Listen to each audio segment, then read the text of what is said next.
வணக்கம், நான் தான் உங்கள் Shabdina. Welcome back to Shabdina's kitchen. எல்லோரும் எப்படி இருக்கீங்க? நல்லா இருக்கீங்களா? இன்றைக்கி நம்ம கிச்சனில் பார்க்கும்போது எல்லாருக்கும் பிடிச்ச சக்கரை பொங்கல். இந்த சக்கரை பொங்கல் வந்து நிறைய பேருக்கு இந்த கோவிலில் செய்கிற மாதிரி சக்கரை பொங்கல் நம்ம வீட்டில் பண்ண முடியலன்னு சொல்லிட்டு அந்த ஒரு ஏக்கம் இருக்கும் பார்த்தீங்களா? அந்த ரெசிபி தான் இன்றைக்கி நம்ம பண்ண போகிறோம்.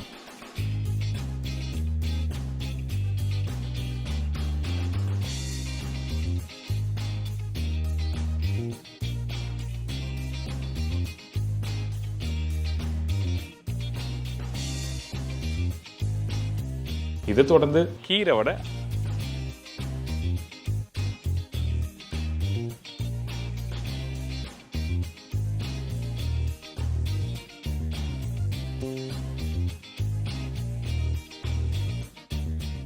இப்போ இந்த ரெசிபிக்கு தேவையான பொருட்கள் பார்த்தலாமா? சக்கரை பொங்கல் தேவையான பொருட்கள்: பச்சரிசி 1 கப்பு, பாசிப்பருப்பு 4 டேபிள் ஸ்பூன், வெல்லம் 2 கப்பு, தேங்காய் 2 பத்தை, முந்திரி பருப்பு தேவையான அளவு, காய்ந்த திராட்சை தேவையான அளவு, நெய் 6-7 டேபிள் ஸ்பூன், சால்ட் சிறிதளவு. இதாங்க இந்த சக்கரை பொங்கலுக்கு தேவையான பொருட்கள். இந்த சக்கரை பொங்கல் பண்ணுறதுக்கு ஃபஸ்ட்டு நம்ம என்ன பண்ணுறோன்னா, நல்ல குவாலிட்டி பச்சரிசி. இந்த பச்சரிசியில் பாசிப்பருப்பும் போட்டிருக்கேன். பருப்பு அதிகமான குவான்டிட்டி வேண்டாம். அதிகமான பருப்பு இருந்தால் உங்களுக்கு டேஸ்ட் வந்து, அதாவது அந்த இனிப்பு தன்மை கம்மியாக தெரியும். அதனால் நான் சொன்ன குவான்டிட்டிக்கு பாசிப்பருப்பு போட்டுருங்க. இதுக்கு பிறகு தண்ணியில் ஒரு 2 மணி நேரம் நல்லா ஊற வச்சுருக்கோம். ஊற வச்சு எடுத்திங்கன்னா இந்த மாதிரி கரெக்டாக வந்திருக்கும். எதுக்காக நல்லா ஊறணும் சொல்கிறேன்னு கேட்டிங்கன்னா, காரணம் இருக்குது. அப்போ தான் குக்கரில் போட்டு வேக வைக்கும் போது கரெக்டான டெக்ஸ்சர், கெட்டியான பக்குவம் கிடைக்கும். அதுக்காக மட்டும்தான் இந்த மாதிரி ஊற வச்சு வாஷ் பண்ணி எடுத்து வச்சுருக்கேன். இதுக்கு பிறகு தண்ணியோட அளவு என்ன கேட்டிங்கன்னா, எந்த கப்பில் பாசிப்பருப்பும் பச்சரிசியும் ஊற வச்சு எடுத்து வச்சுருக்கீங்களோ அதே கப்பில் 1க்கு 2.5 அதிகமான தண்ணி இருந்தாலும் என்ன ஆகும் கேட்டிங்கன்னா, ரைஸ் வந்து ரொம்ப குழஞ்சி போயிடும். ரொம்ப குழஞ்சாலும் நல்லா இருக்காது. அதே டைமில் அந்த அரிசி நல்லா வேகலைன்னா நல்லா இருக்காது. அதனால தான் கரெக்டான மெஷர்மெண்ட்டு 2.5 கப் அளவுக்கு தண்ணி ஊற்றிருக்கேன். இதுக்கு பிறகு குக்கரில் போட்டிருக்கேன். குக்கரில் போட்டு மூடி போட்டு கரெக்டாக செட் பண்ணியிருக்கோம். நீங்கள் வீட்டில் விசில் வச்சு யூஸ் பண்ணும்போது 3 விசில் விட்டால் போதும்.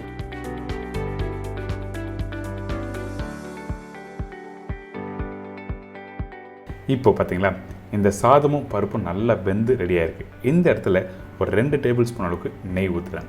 எதுக்காக இந்த இடத்துல ஓப்பன் பண்ண உடனே 2 டேபிள் ஸ்பூன் நெய் ஊற்றுறக்கிட்டேன்னா காரணம் இருக்குது. அப்போ தான் அந்த சாதமும் பருப்பும் கரெக்டாக மிக்ஸ் பண்ணும்போது கரெக்டான கெட்டியான ஒரு டெக்ஸ்சர் கொடுக்கும். நீங்கள் நார்மலாக அரிசியும் பருப்பும் நெய் ஊற்றாமல் மிக்ஸ் பண்ணி பார்த்தீங்கன்னா கெட்டியாக இருக்கும். ஆனால் அந்த ஒரு ஸ்மூத்னஸ் கொடுக்காது. அதனால தான் அரிசி வெந்த உடனே கொஞ்சம் நெய் போட்டு நல்லா மிக்ஸ் பண்ணி வச்சுருக்கோம். இதுக்கு பிறகு வெல்லம். நான் சொன்ன மெஷர்மெண்ட்டில் கரெக்டாக எடுத்துக்கோங்க. இந்த வெல்லத்தில் கொஞ்சமாக தண்ணி ஊற்றுறோம். அதிகமான தண்ணி வேண்டாம். அதிகபட்சம் ஒரு 1/4 டம்ளர் தண்ணி ஊற்றினா மட்டுமே போதும். எதுக்காக இந்த மாதிரி பண்ணுறோம் கேட்டோன்னா, வெல்லத்தில் மண் இருக்கணும்ல, அந்த மண்ணை நல்லா ஸ்டெயின் பண்ணிவிட்டு அதுக்கப்புறம் இந்த வெல்ல சிறப்பு எடுத்து யூஸ் பண்ண போகிறோம். அதனால தான் தண்ணி ஊற்றி இந்த மாதிரி வடிகட்டி ப்ரிப்பரேஷன் பண்ணுறோம். நீங்கள் டேரெக்டாக உடச்சி போடலாம். நம்பி நீங்கள் ஒரு வெல்லம் நல்லா இருக்குது அப்படின்னு நினச்சிங்கன்னா அந்த டைமில் நீங்கள் பொடிசாக கட் பண்ணி போட்டு அப்படியே நல்லா மிக்ஸ் பண்ணலாம். அப்படி பண்ணுவோம் இன்னும் கொஞ்சம் நல்லா டெக்ஸ்சர் வரும். ஆனால் இன்றைக்கி வர வெல்லத்தில் பார்த்தீங்கன்னா கண்டிப்பாக எல்லாத்துலேயும் மண் இருக்குது. அதனால தான் இந்த மாதிரி பண்ணணும்னு சொல்கிறேன்.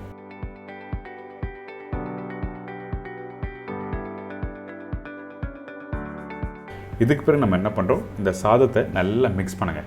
மிக்ஸ் பண்ணி கையில் எடுத்திங்கன்னா இன்னும் கொஞ்சம் நல்லா கெட்டியாக இருக்கும். அந்த டைமில் ரெடி பண்ணி வச்சுருக்க இந்த வெள்ளை தண்ணி இதில் ஊற்றுறோம்.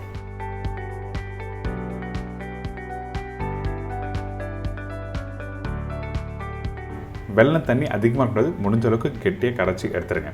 இதுக்கப்புறம் கொஞ்சமாக உப்பு போட்டிருக்கேன். இதுக்கு பிறகு கொஞ்சமாக உப்பு போட்டால் தான் அந்த இனிப்பு தன்மை தெரியும். அதனால் நிறைய ரெசிப்பியில் உங்களுக்கு உப்பு எதுக்காக யூஸ் பண்ணுறதுன்னு சொல்லி கொடுத்துருக்கேன். இதுலேயும் நான் யூஸ் பண்ணியிருக்கேன். இதுக்கு பிறகு வாசனைக்காக ஏலக்காய் பவுடர் போட்டிருக்கேன். நெய் தாராளமாக ஊற்றிருக்கேன். இதெல்லாம் போட்ட பிறகு நல்லா மிக்ஸ் பண்ணுங்கள். என்னடா தாராளமாக நெய் ஊற்றணும்னு சொல்லிட்டு யோசிக்க வேண்டாம். ஆனால் இந்த மாதிரி சக்கரை பொங்கல் ரெசிபிலாம் பண்ணும்போது நெய் அதிகமாக இருந்தால் தான் உங்களுக்கு அந்த டெக்ஸ்சர் நல்லா ஸ்மூத்தான டெக்ஸ்சர் கொடுக்கும்.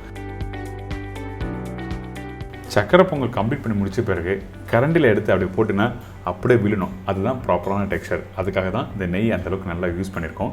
இப்போ பாருங்கள், அந்த வெல்லம் தண்ணிலாம் போட்டு நல்லா மிக்ஸ் பண்ணி முடிச்ச பிறகு அதிகபட்சம் ஒரு 5 நிமிஷம் நீங்கள் ஹை ஃப்ளேம் வச்சு குக் பண்ணுங்கள். அப்போ தான் பருப்பு, சாதம், இந்த வெல்லம் எல்லாமே ஒன்றா மிக்ஸ் ஆகும்.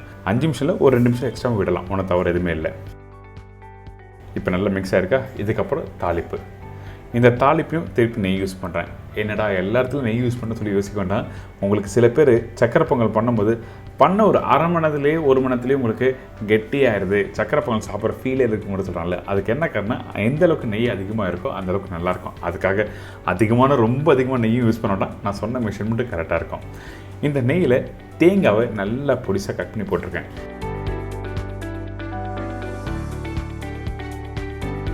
தேங்காய் கொஞ்சம் லைட்டாக கலர் வந்த பிறகு அதுக்கு பிறகு முந்திரி போடுங்க. ஏன் கிட்டனா தேங்காய் வறுக்கிறதுக்கு டைம் எடுக்கும். அதனால தான் ஃபஸ்ட்டு தேங்காய் வறுத்துட்டு முந்திரி பருப்பு போட்டிருக்கோம். முந்திரி பருப்பு கொஞ்சம் கலர் வர டைமில் இந்த காஞ்ச திராட்சை,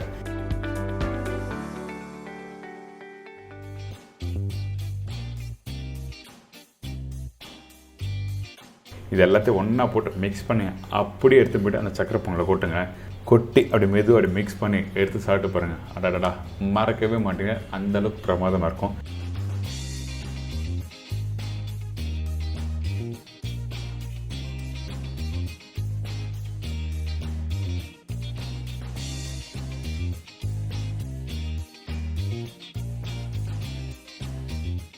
இப்போ பாருங்கள், அந்த சக்கரை பொங்கலோட டெக்ஸ்டர் உங்களுக்கு காமிக்கிறேன். நான் வாழை இலையில் இந்த சக்கரை பொங்கல் எடுத்து போடுறேன். இப்படி எடுத்து போட்டிங்கன்னா அந்த கரண்டிலேருந்து அப்படியே விழணும். இதுதான் கரெக்டான டெக்ஸ்டர். நீங்கள் வீட்டில் பண்ணும்போது இந்த மாதிரி ட்ரை பண்ணி பாருங்கள், ரொம்ப சூப்பராக இருக்கும்.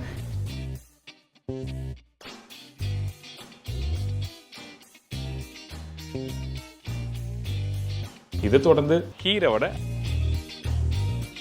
கீரை வடைக்கு தேவையான பொருட்கள்: சிறுகீரை 1 கட்டு, உளுத்தம்பருப்பு 1 பவுல், கடலைப்பருப்பு 1/4 கப்பு, வெங்காயம் 2 நம்பர், பச்சை மிளகாய் 3லேருந்து 4 நம்பர், பொடிசை நறுக்கிய இஞ்சி 2 டேபிள் ஸ்பூன், இடிச்ச பூண்டு 15 பல்லு, சோம்பு 3/4 டேபிள் ஸ்பூன், கொத்தமல்லி தேவையான அளவு, புதினா சிறிதளவு, உப்பு தேவையான அளவு, எண்ணெய் ஃப்ரை பண்ணுறதுக்கு தேவையான அளவு. இதாங்க கீரை வடைக்கு தேவையான பொருட்கள். ஃபஸ்ட்டு நம்ம என்ன பண்ணுறோன்னா, நான் சொன்ன குவான்டிட்டி உளுத்தம்பருப்பு வந்து நல்லா தண்ணியில் ஊற வைக்க போகிறோம். அதனால் இந்த உளுத்தம்பருப்பு இந்த பவுலில் போட்டுருங்க. இந்த உளுத்தம்பருப்பு எந்த அளவுக்கு ஊற வைக்கணும்னு கேட்டால், குறைஞ்சபட்சம் ஒரு 3லேருந்து 4 மணி நேரம் நல்லா ஊறினா தான் அரைக்கிறதுக்கு ஈஸியாக இருக்கும். அதாவது கெட்டியான பக்குவத்துக்கு அரைக்கிறதுக்கு ரொம்ப ஈஸியாக இருக்கும். அதுக்காக தான் இந்த மாதிரி வந்து நம்ம என்ன பண்ணுறோம், உளுத்தம்பருப்பை ஒரு 3 to 4 hours நல்லா ஊற வைக்கணும்னு சொல்கிறேன். அதே மாதிரி கடலைப்பருப்பு, இந்த கடலைப்பருப்பையும் தண்ணி ஊற்றி ஊற வச்சுருங்க. உளுத்தம்பருப்பு வந்து 4 மடங்குனா கடலைப்பருப்பு 1 மடங்கு, இதுதான் ரேஷியோ உங்களுக்கு. இதுக்கப்புறம் நம்ம என்ன பண்ணுறோம், இந்த ஊற வச்ச உளுத்தம்பருப்பும் கடலைப்பருப்பும் காமிக்கிறேன். எதுக்காக இந்த இடத்துல ஸ்பெசிஃபிக்காக இவ்வளோ நேரம் சொல்கிறேன்னு கேட்டிங்கன்னா, அந்த கடலைப்பருப்பும் உளுத்தம்பருப்பும் நல்லா ஊறினா தான் உங்களுக்கு கெட்டியாக கிடைக்கும். அதே டைமில் கொஞ்சம் குறைன்னு அரைக்கிறதுக்கு ஈஸியாக இருக்கும். வடை நல்லா கிறிஸ்பியாக முறுமுறுன்னு ஒன்று சொல்ல ஆசைப்படுவீங்க இல்லை, அதுக்கெல்லாம் இந்த மாதிரி ஸ்டெப் பை ஸ்டெப்பாக பண்ணால் தான் கரெக்டாக இருக்கும். இப்போது ஊறின அந்த உளுத்தம்பருப்பை அப்படியே மிக்ஸி ஜாரில் போட்டு அரைக்க ஆரம்பிச்சிடும். அரைக்கும் போது உளுத்தம்பருப்பில் கொஞ்சம் கூட தண்ணி யூஸ் பண்ணக்கூடாது, அப்படியே கெட்டியாக அரைச்சிருக்கணும். அரைக்கும் போது கொஞ்சம் குறைன்னு அரைக்கணும்.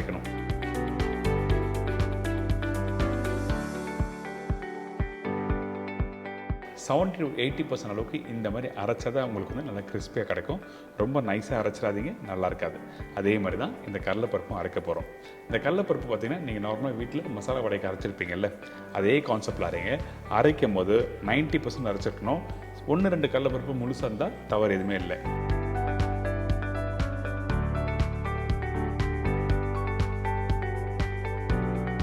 அரைக்கும் போது சரியாக அரைக்கலனா இந்த மாதிரி ஒரு சின்ன ஸ்பூன் எடுத்து நீங்கள் என்ன பண்ணுறீங்கன்னா, நல்லா மிக்ஸ் பண்ணிவிட்டு திருப்பி அரைக்க ஆரம்பிங்க. அரைக்கும் போது 1 செகண்டு தான். ரொம்ப அரைச்சிங்கன்னா கண்டிப்பாக உங்களுக்கு பேஸ்ட் ஆகிடும். அந்த மாதிரி வரக்கூடாது.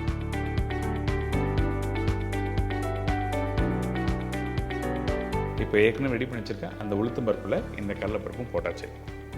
இதுக்கு பிறகு நம்ம என்ன பண்ணுறோம், கட் பண்ணி வச்சுருக்க எல்லா காய்கறியும் போட போகிறோம். அதாவது வெங்காயம் 2 பெரிய வெங்காயம் போட்டிருக்கேன், காரத்துக்கு ஏற்ற மாதிரி பச்சை மிளகாய், அதே மாதிரி இந்த இஞ்சியும் நல்லா பொடிசாக கட் பண்ணி போட்டிருக்கோம். இதுக்கு பிறகு சோம்பு ரொம்ப முக்கியம் இந்த மாதிரி ரெசிபிக்கு. இதுக்கு பிறகு கட் பண்ணி வச்சுருக்க சிறுகீரை போட்டிருக்கேன். இந்த இடத்துல வேறு எதனா கீரை போடலாமா கேட்டோன்னா கண்டிப்பாக யூஸ் பண்ணலாம். அரைக்கீரை, பசலைக்கீரை இந்த மாதிரி கீரையும் போடலாம். இதுக்கு பிறகு இடித்து வச்சுருக்க பூண்டு தோலோடு இடித்து போட்டிருக்கேன்.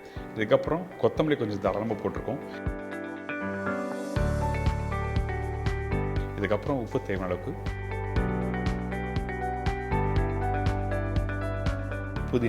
புதினா அளவு கம்மியாக போடுவோம். புதினா வாசனை தன்மை வந்து நிறைய கொடுக்கும். அதனால் புதினா கொஞ்சமாக போட்டிருக்கோம். ஆனால் கம்பல்சரி புதினா இந்த ரெசிபிக்கு நீங்கள் யூஸ் பண்ணிக்கணும். நீங்கள் வடையை நல்லா தட்டிட்டு அதுக்கப்புறம் ஃப்ரை பண்ணி சாப்பிட்டு பாருங்களேன், சூப்பராகவும் அந்த புதினா ஃப்ளேவர் நல்லா கொடுக்கும். அதனால தான் புதினா கரெக்டான அளவில் போகணும்னு சொல்கிறேன். இதுக்கப்புறம் அந்த உளுத்தம்பருப்பு, கடலைப்பருப்பு, வெங்காயம், கீரை எல்லாத்தையும் நல்லா மிக்ஸ் பண்ணுங்கள்.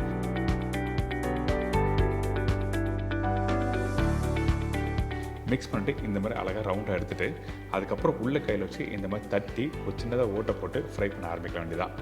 இந்த இடத்துல நீங்கள் கீரை தட்டும் போது வந்து கையில் ஒட்டுற மாதிரி இருக்குன்னா லைட்டாக தண்ணி அப்ளை பண்ணலாம். அப்படி இல்லைனா வாழை இலை, அப்படி இல்லைனா பால் பாக்கெட் கவர், இந்த மாதிரி நீங்கள் வீட்டில் யூஸ் பண்ணலாம்.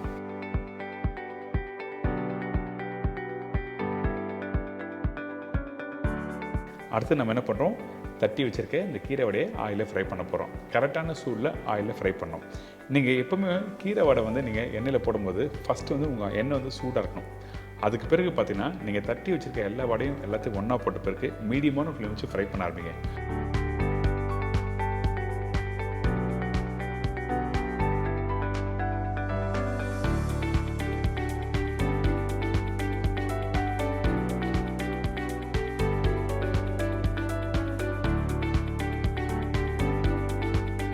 ஆரம்ப ஸ்டேஜ் மட்டும் எண்ணெய் சூடாக இருந்தால் தான் ஒன்றோட ஒன்று ஒட்டாமல் தனித்தனியாக வரும்.